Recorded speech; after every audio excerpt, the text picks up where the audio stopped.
Olá, esse é o segundo episódio dessa série de sexta a sexta.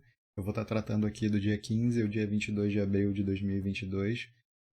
Nesse episódio eu vou estar trazendo um pouco sobre como lidar melhor, né, com o tempo, como fazer mais com menos tempo e também vou dar alguns exercícios de teoria e prática, né, e como que isso tem levantado processos interessantes para mim durante essa semana.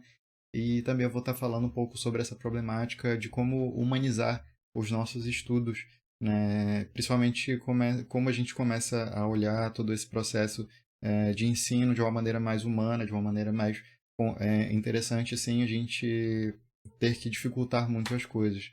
E tudo isso eu vou estar trazendo embasado em pensamentos de artigos e livros que eu estou lendo durante essas coisas, e eu vou estar compartilhando com vocês todo esse meu processo de como que isso tem ligado dentro com os meus diários. Eu gostaria de lembrar que esse vídeo faz parte de um processo que eu vou estar trazendo dentro desse canal, que vão ser 2 vídeos por semana, e esse é o segundo vídeo que eu vou estar falando sobre questões geradoras de movimento pessoal, coisas que estão movimentando a minha vida de uma maneira mais teórica dentro dos estudos que eu ando fazendo. E o primeiro vídeo, que é sobre a vida, eu vou estar deixando um cardzinho bem aqui para caso você não tenha visto ainda. Quem quiser se aproximar de mim, ter essa dinâmica um pouco mais de intimidade, você pode me seguir no Instagram, que é @autorexpandido.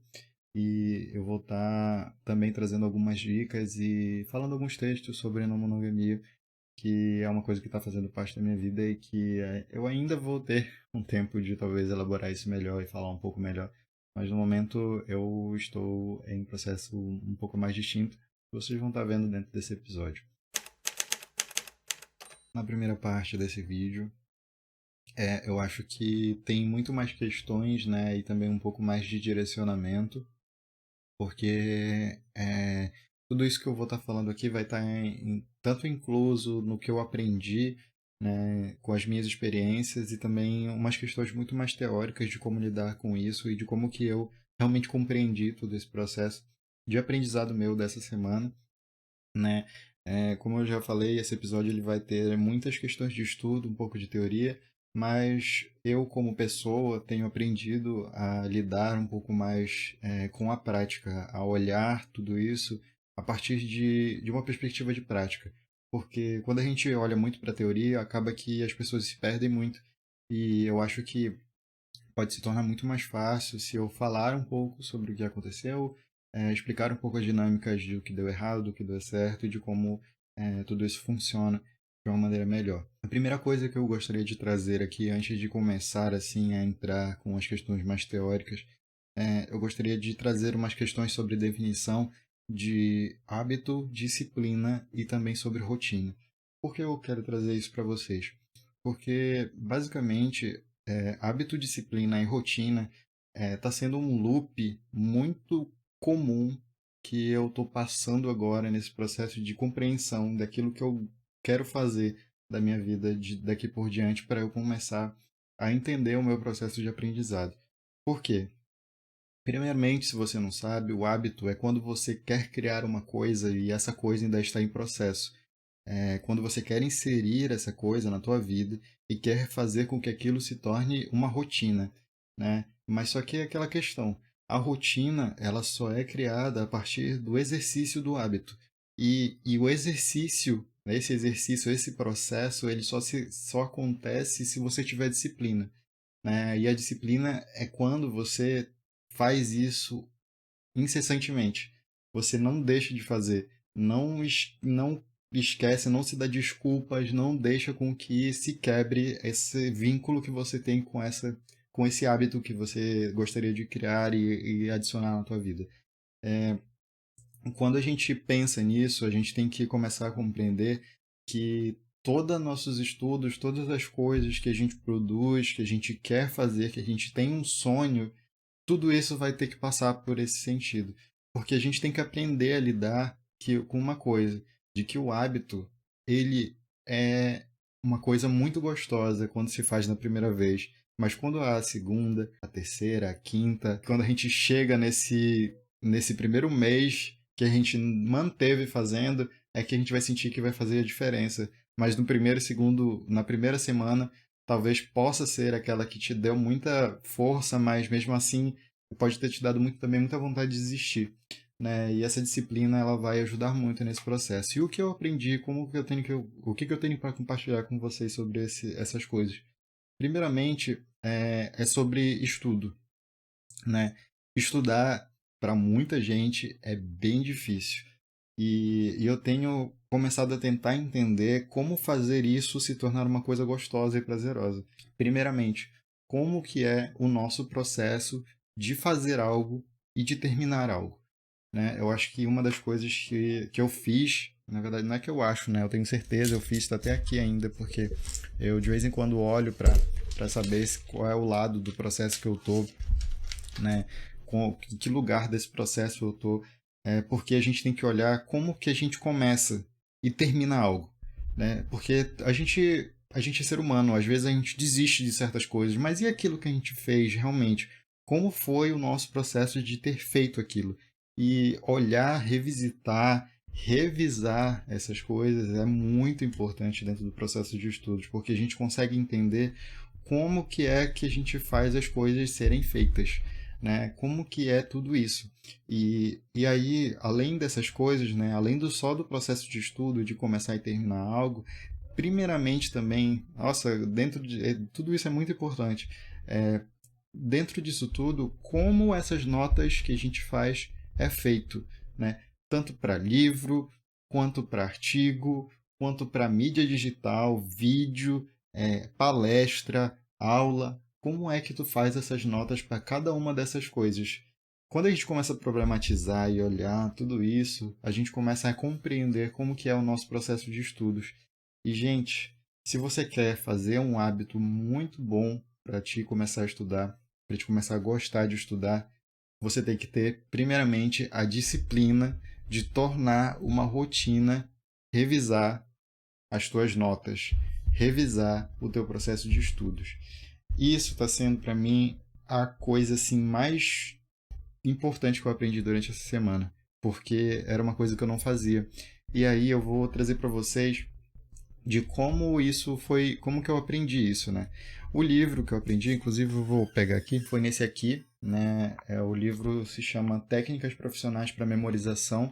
É um livro muito velho, é um livro de 2009 e que fala sobre muitas coisas e muitas delas, inclusive, eu nem li esse livro por completo, vou falar para vocês, porque eu escolhi não ler ele por completo, porque eu acho que o mais importante para mim desse livro, acho que é o primeiro, segundo e terceiro capítulo, porque os outros, ele é muito mais questões teóricas e quando a gente começa a teorizar muito, trazer muita teoria, acaba embaralhando muito a nossa cabeça e esquecendo da prática, né? Esquecendo de que a prática ela é muito importante. E questão de memorização, gente, é um processo de estudos muito ruim que você pode fazer. Se você quer não aprender algo, você tenta memorizar aquilo, é, porque aquilo vai sair da tua boca de uma forma tão quadrada que você não vai entender se aquilo foi aprendizado ou só se foi memória, né? Mas enfim, como que a gente dá, como que esse livro me ajudou? O primeiro capítulo desse livro foi muito importante nessa semana, porque ele falou justamente sobre duas coisas muito interessantes. Primeiro, a eficiência e a eficácia, né? E aí eu vou falar aqui para vocês basicamente o que está nesse livro, né? Sobre eficiência e eficácia.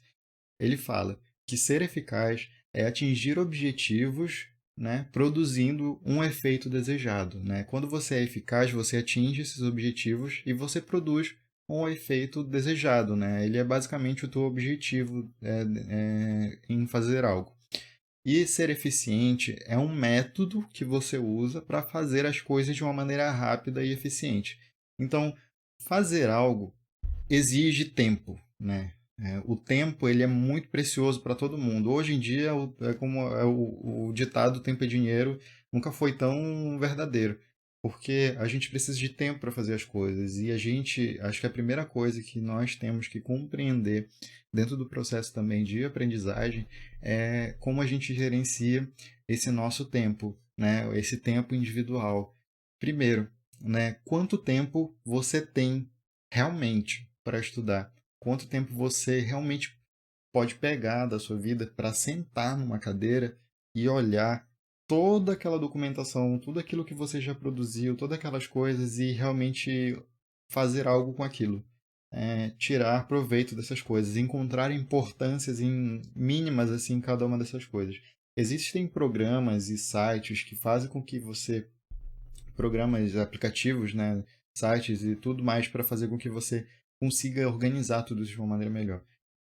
E junto com essa pergunta, né, de quanto tempo você tem para estudar, e aí eu trago para vocês também outra, de o que você faz efetivamente, como você faz efetivamente algo.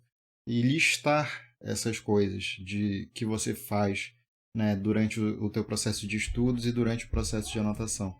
Porque quando você lista o que você faz durante o dia inteiro, as aulas que você tem, os livros que você lê, as coisas, o tempo que você tem para ler isso ou ler aquilo, você começa a entender o quanto às vezes até o teu tempo é muito curto para fazer essas coisas.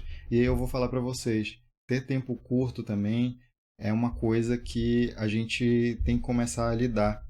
Porque quando a gente começa a olhar para as nossas coisas de uma maneira de como ser eficiente, de como utilizar as coisas, as ferramentas que tu tem, as coisas que tu já faz no tempo, no tempo de realmente fazer, você realmente deixar e ver o teu processo de maneira que consiga fazer efetivamente, é aí que tu vai começar a dar dinâmica para o teu processo de estudos. Ok, eu entendi o que é, como é meu processo de fazer as coisas, eu entendi a minha rotina, o que eu faço todo dia, eu entendi como é que eu faço as minhas notas. Beleza, e agora? Para gerar o hábito eu já falei, né? Que é para saber essas pendências que a gente tem, essa disponibilidade e essas responsabilidades e começar a entender esse processo. E o segundo, né? Como gerar essa disciplina. E aí eu comecei a compreender como é que a gente gera, com uma maneira fácil assim de gerenciar esse tempo. Pomodoro. Gente, Pomodoro, eu não sei. Provavelmente aí muita gente já falou, já ouviu falar, mas se você não tem disciplina, usar Pomodoro é uma ferramenta incrível.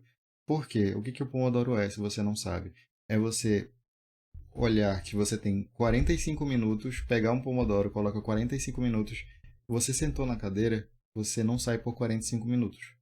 Você vai estar lá usando toda a força que você tem mental, chorar. Se você tiver assim, por exemplo, se você chorar por alguma coisa, se você saber que você começar a pensar que você não é capaz, aguarda um pouquinho que eu vou ter uma coisa muito interessante para trazer para vocês de como humanizar esses estudos de uma maneira mais interessante. Quando você está com nesse processo de disciplina, quando acontece alguma coisa, quando você tem um pensamento que é completamente fora desse lugar, o que você faz?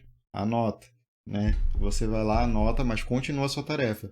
Ao invés de ir correr para fazer outras coisas, né? É para justamente focar. E aí, o Pomodoro ele é basicamente isso, né? Você tem 45 minutos para estudo e 5 minutos de descanso, né? Para fazer o que quiser ali nesse meio período. Pegar uma água, se não tiver já em cima da mesa, e encher a garrafinha de novo. Isso tudo você tem que preparar antes, viu, gente? Isso equivale ao seu processo de estudo. Como é que você faz para se focar, né? O lugar que você tá, todas essas coisas. Nesses 5 minutos de descanso que você tem, você pega para fazer o que você der na telha. Pode pegar aquilo que você anotou e talvez gerar alguma coisa daquilo, se for alguma coisa de ser feito. Ah, eu lembrei que tem que dar comida pro cachorro, que eu esqueci. Aí você anotou lá no caderninho, vai lá e dá comida pro cachorro, entendeu? Então, tipo, essas coisas é para você, esses 5 minutos é para você fazer isso. E aí se você fez 45 minutos, 3 vezes, 3 sessões, né, de 45 minutos, depois você pode se dar o luxo de ter 15 minutos de descanso, porque ninguém é de ferro, né, gente? A gente precisa desse período, né, de descanso um pouco maior. E se você consegue fazer isso, beleza, ótimo, mas é como otimizar todas essas coisas. E aí, o que eu tenho de dica para fazer para vocês, para falar para vocês sobre o Pomodoro, né, sobre a questão da disciplina? Revisão. Eu vou deixar um link aqui sobre do Excel que eu fiz de você colocar o texto que você está lendo né, que você está lendo por 30 minutos, né? Você, por exemplo, você tem 45 minutos num dia só para estudar. E aí, como é que você faz para otimizar os 45 minutos? Né, para fazer com que ele seja tenha eficácia, né, na sua vida. E você vai lá, você pega essas páginas de leitura e aí você vai colocar dentro né, dessa planilha. E aí você coloca lá a data que você começou a ler e aí você vai colocar o capítulo, né, o capítulo o que você conseguiu ler nesses 45 minutos, né? E aí você vai colocar lá depois as outras. Na verdade, o restante vai ser todo automático, né? Só que por último, o que você vai fazer é só colocar o status daquilo, né? Se você leu, ou se você está em andamento com a leitura, ou se você já leu, já está na sua memória e todas essas coisas. Separa desses 45 minutos, 30 para ler. Você lê 30. E os outros 15 minutos, você vai revisar as tuas notas desse dia, tá? Desse dia de leitura. Se é muito difícil para você ler, beleza. Se é difícil para você ler em 45 minutos, tá direto focado, faz isso que eu tô te falando. Uma hora ou outra você vai ter que fazer. Você tem que fazer, nem que seja no mesmo dia, 10 minutinhos e olhar essas notas tuas, né? Inclusive, eu vou estar ajudando um pouco aqui vocês com umas dúvidas quanto a isso. Talvez eu faça uma postagem no Instagram que talvez seja muito mais rápido do que fazer um vídeo. E depois, com a rotina, né? Como que a gente faz para ter a rotina?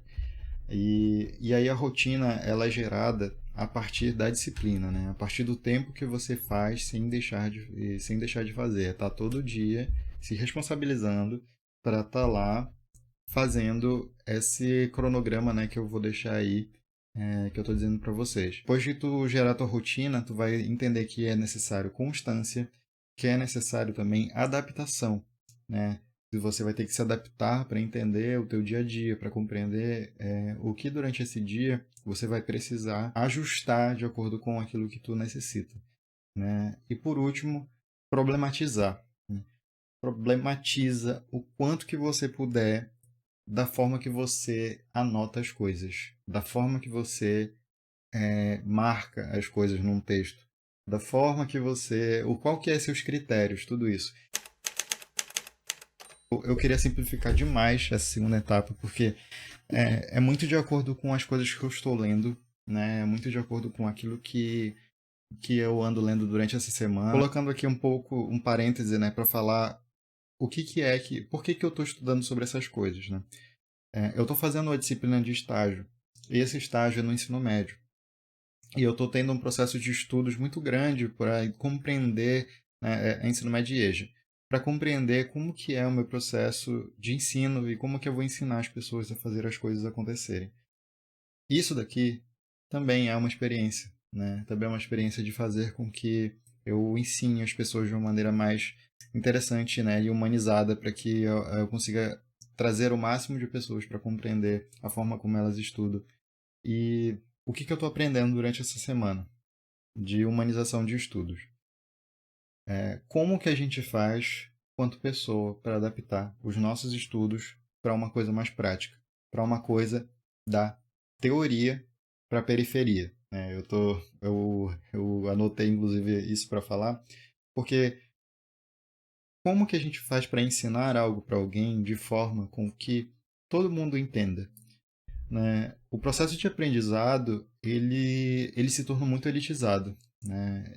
Isso é uma coisa que eu tenho percebido, que é muito mais difícil pessoas comuns realmente quererem estar dentro da escola, sentir a vontade, a necessidade, o gosto de estudar. Eu mesmo fui uma dessas pessoas, porque eu passei a minha vida inteira fazendo ensino público. Né? E o ensino público, a gente já sabe que no Brasil ele é precarizado. Né? Os professores ganham pouquíssimo e os professores que estão ali, gente, agradeçam o seu professor. Se você estiver no ensino médio, estiver no ensino fundamental, estiver vendo esse vídeo, você não sabe o quanto que é difícil ser professor no Brasil. A gente perceba isso, humanize o seu coração inicialmente para compreender que esses professores eles são extremamente importantes para o seu processo de aprendizado e que é muito difícil para aquele professor estar ali. Voltando, né, novamente, sobre como que a gente adapta essa teoria para a periferia, né? As escolas, elas têm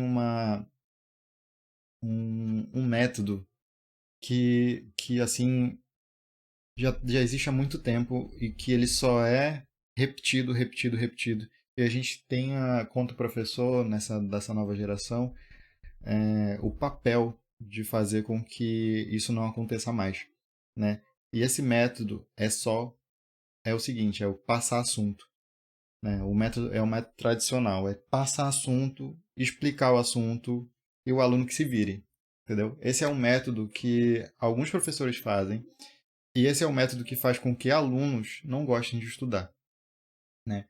Existe um professor aqui e ali, inclusive, gente, provavelmente os professores que você gosta dentro da escola, que se você está gostando desse vídeo, provavelmente os professores que você mais gosta na escola é de artes, filosofia e sociologia e talvez história, né? Porque é uma das coisas que eu estou basicamente colocando em prática aqui, né? Eu estou refletindo filosofia, estou falando sobre sociologia, né, também, porque eu estou falando de contextos sociais nessas questões, e também estou contando uma história, né, que eu estou falando sobre experiências que eu estou tendo na minha vida.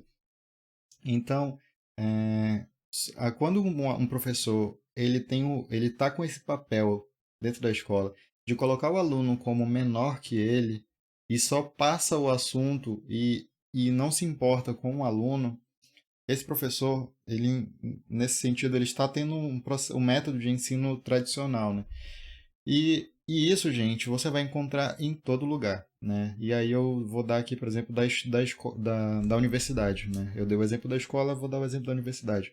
O ensino dentro da universidade pública é da mesma forma. A gente encontra professores... Isso daí que eu tô falando é no geral, assim, sabe? Existem professores maravilhosos, por isso que eu falo, agradeçam os professores, estejam próximos dos professores o quanto vocês puderem, porque esses professores vão te ajudar muito no teu processo de aprendizagem. Construa uma comunidade com esses professores, porque eles vão te ajudar demais também para você entender e humanize esses professores, né? Quebra essa barreira de hierarquia de professor-aluno que você só vai ganhar quanto a isso.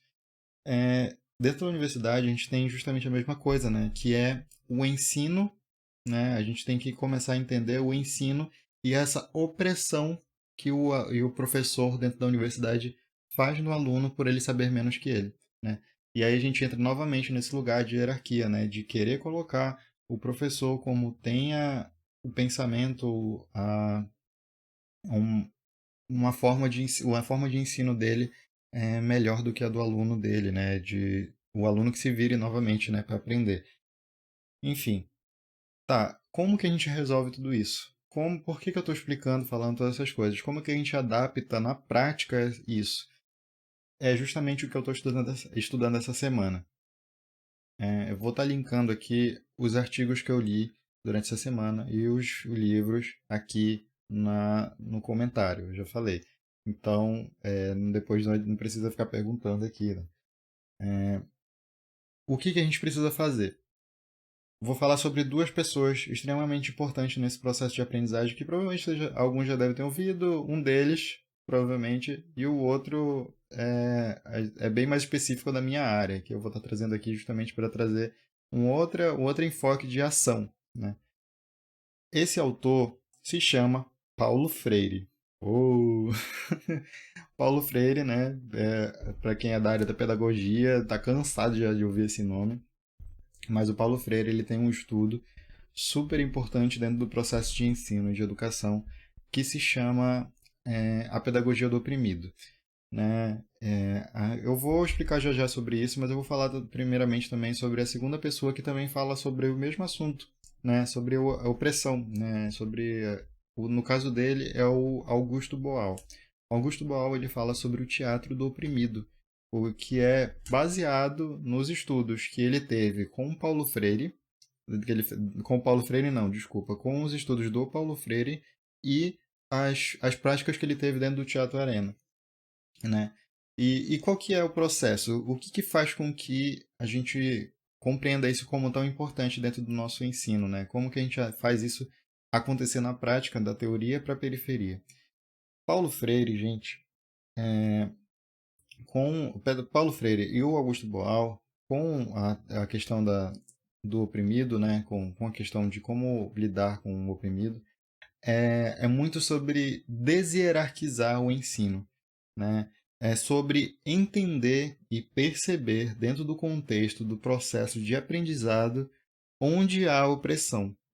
Onde há opressão a partir de ação, a partir de questões sociais, a partir de questões políticas.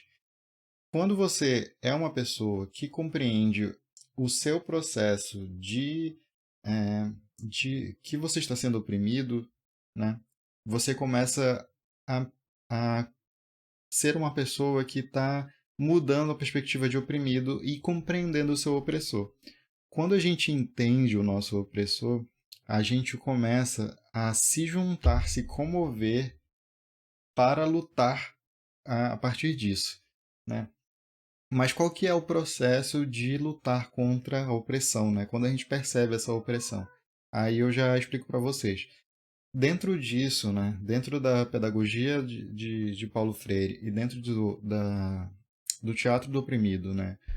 Do Boal, eu percebi questões assim bem similares, né? Que isso está inclusive num texto que eu vou estar passando aqui, tá linkando aqui, que ele fala sobre, primeiramente, como a gente faz, quais as etapas. A gente primeiro tem que vencer a nós mesmos, né?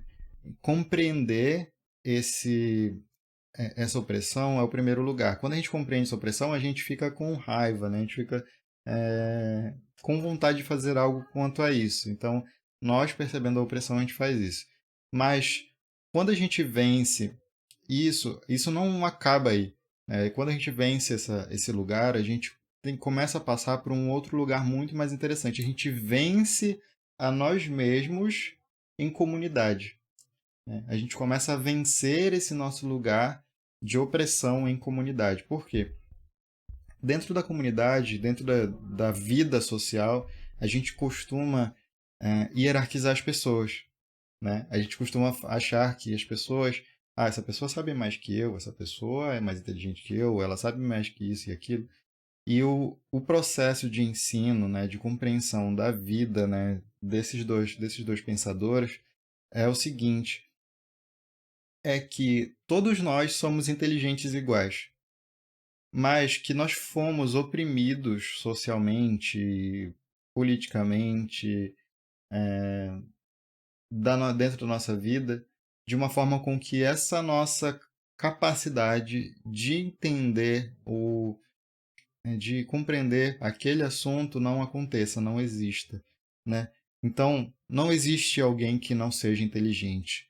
Existe alguém que está sendo oprimido, né, para não entender aquilo, né? Então, quando a gente começa a entender isso, a gente começa a olhar também para as outras pessoas de maneira diferente. A gente percebe que as pessoas, elas não são, elas não têm esse lugar de taxação, né? A gente não consegue mais colocar essas etiquetas nas pessoas para dizer, olha, essa pessoa é assim, essa pessoa é assado. Não. Se no caso de maneira ruim, né? De maneira pejorativa, quando a gente fala sobre isso de alguém, quando a gente fala, quando a gente entende isso, a gente começa a vencer a nós mesmos, o nosso ego, né? Em comunidade, né? Nesse lugar, porque a gente para de olhar a pessoa como nosso inimigo. A gente passa a olhar essa pessoa como alguém que ela não teve, ela foi oprimida pelo Estado, pela sociedade, ou tanto faz, né? Para não conseguir compreender esse lugar dela.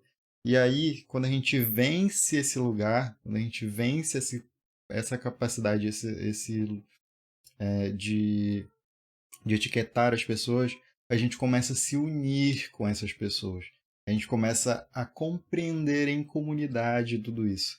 E quando a gente faz isso, gente, é aí que as coisas acontecem dentro de uma sociedade. E isso, para mim, estudar essas coisas estão sendo, olha, coisas para abrir a mente, assim, porque eu estou conseguindo compreender como deshierarquizar as coisas, como olhar o estudo, todo esse lugar da gente como em sociedade de uma maneira única, porque eu começo a olhar para as pessoas diferente, né? Eu já tinha um pouco dessa facilidade em não taxar tanto as pessoas, mas eu não entendia como fazer isso de uma maneira efetiva e quem exatamente pode falar sobre isso para eu direcionar as pessoas para esse assunto. E a pedagogia do oprimido e o teatro do oprimido estão sendo coisas assim inimagináveis, incríveis, para a gente começar a entender.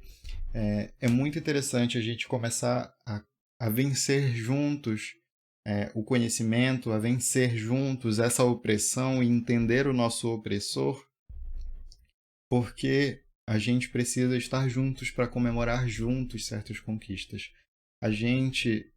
Nós, como pessoa, estamos vivendo num momento extremamente delicado. A vida, ela precisa de gente que não olhe pra gente com taxação, não olhe pra gente como a gente é, né? Colocando bastante aspas, porque nós não somos, nós estamos daquela forma, mas nós podemos mudar. Olhar para as pessoas de uma maneira que elas não são, né? Elas não são algo, mas elas estão em algo, elas estão nesse processo de fazer algo, é a melhor maneira de você lidar com as suas relações com a sua comunidade. É assim que a gente vence nós mesmos em comunidade, né? E a gente começa a vencer juntos, a gente começa a se comover juntos para fazer alguma coisa. E é com isso, com essa mensagem que eu queria estar falando com vocês, porque hoje eu estou aqui passando muito tempo falando para compartilhar essa vitória que eu estou tendo nessa semana, né? Porque eu estou muito feliz, porque eu estou conseguindo manter uma constância, eu estou conseguindo gerar rotina para estar aqui e não estar com essa coisa na minha essa coisa pesada, sabe, de saber que eu não estou conseguindo fazer as coisas que eu gostaria de fazer e eu estou fazendo tudo. E fazer isso, estar aqui hoje, é eu compartilhar com vocês essa vitória. É entender que compartilhar a vitória juntos é muito melhor do que olhar pra gente só e comemorar sozinho lá, sem ninguém saber que você está comemorando. Vamos nutrir, gente. Vamos nutrir as nossas comunidades, as pessoas que nós estamos juntos. Vamos estudar e aprender a estudar, porque quando a gente tem tempo para fazer isso, a gente valoriza também a nós mesmos. E lendo essas coisas, né, que eu estou propondo aqui, que eu já li, que eu estou lendo essa semana, está fazendo com que eu pense também na minha comunidade, né, nas pessoas que eu vivo, nas pessoas que eu amo, nas pessoas que eu quero amar, né, e isso está me ajudando demais nisso. E eu quero agradecer a todo mundo que veio, que está aqui nesse vídeo hoje, compartilhando comigo essa vitória. E eu quero estar compartilhando junto com vocês a vitória também, de estar conseguindo pelo menos dar algum passo no processo de fazer rotina, de fazer hábito, de ter disciplina. Enfim, obrigado, gente. Esse vídeo é sobre isso. E eu espero vocês na semana que vem para falar um pouco sobre outras coisas que eu ainda não sei, porque a semana ainda não chegou. Muito obrigado e espero que tenham gostado. Se gostou, inclusive dá um joinha aí. Tchau, tchau. Se inscreve. Quase eu esqueço. É só youtuber, não posso esquecer disso.